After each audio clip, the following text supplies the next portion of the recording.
নমস্কাৰ সকলোকে এই ভিডিঅ'টোলৈ স্বাগতম জনাইছোঁ। আজি বিশেষকৈ এটা বিশেষ কাৰণত এই ভিডিঅ'টো প্ৰস্তুত কৰিছোঁ।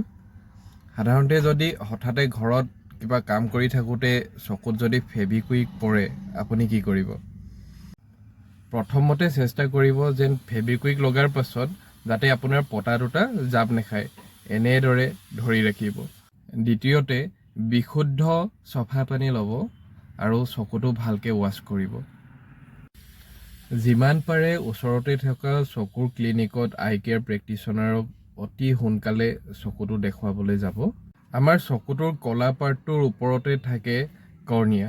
সেই কৰ্ণিয়াত যদি কেনেবাকৈ ফেভিকুইক লাগিবলৈ হয় সেইটো ৰিমুভ কৰাৰ পাছত অকণমান তাত কৰ্নিয়েল এপিথেলিয়েল এব্ৰেশ্যন হয়, যাৰ ফলত 48 আৱাৰ্ছলৈকে আপুনি অকণমান বেছিকৈ বিষ অনুভৱ কৰিব আৰু অলপমান কষ্ট হ'ব।